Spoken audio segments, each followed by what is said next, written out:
Hi guys, so the question for the day is a 2-year-old child with mid upper arm circumference of 105 mm is accepting feeds well.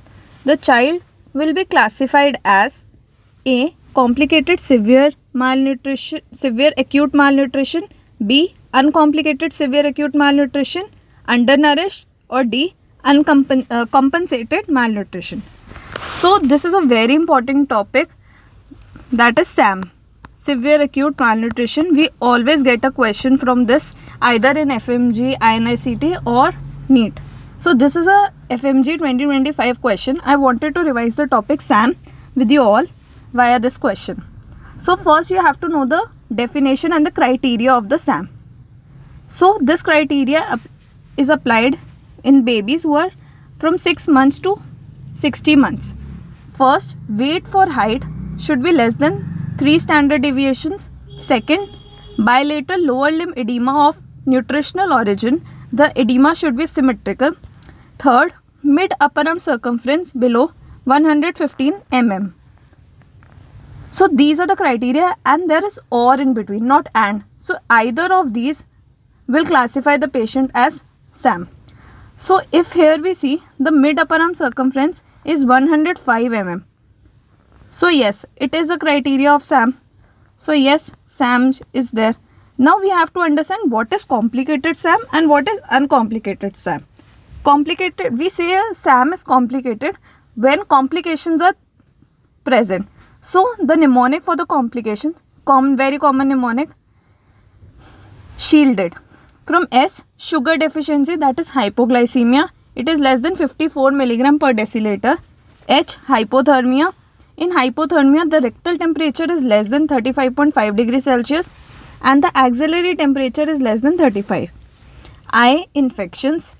EL, electrolyte imbalance is present. DE, dehydration. And from D, deficiency of micronutrients. So, if in the same question, there was written that patient is having infections or deficiency of some micronutrients and is not accepting the feeds well, then we will mark it as complicated severe acute malnutrition. Here the answer is uncomplicated severe acute malnutrition. So now, deficiency of micronutrients. Here one question has been asked, it's a PYQ. Iron should not be given in the first week of the treatment due to the risk of free radical injury. Now when we were talking about temperatures and hypoglycemia, I wanted to revise other temperatures which are very important in pediatrics. First, neonatal hypothermia. When you will call a neonate to be hypothermic, when the temperature is less than 36.5 degrees Celsius, when the thermometer is kept in axilla for 3 minutes. Then hypoglycemia. Neonatal hypoglycemia, there are two values. In blood, we say 40 mg per deciliter, and in plasma, we say 45 mg per deciliter. Now, while I was revising this, I just remembered another value in which hypoglycemia is involved, that is Whipple's triad.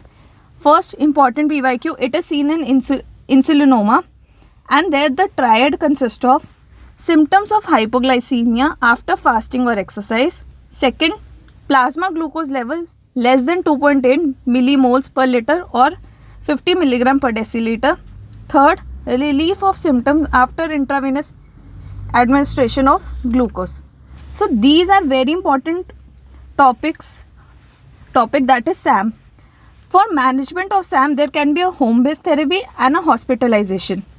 In hospitalization, mostly which children are hospitalized? Those who have complications of SAM. Otherwise, in home, we give 3 A's. First A, oral amoxicillin for 5 days. Second, vitamin A should be given. Third, albendazole single dose is given.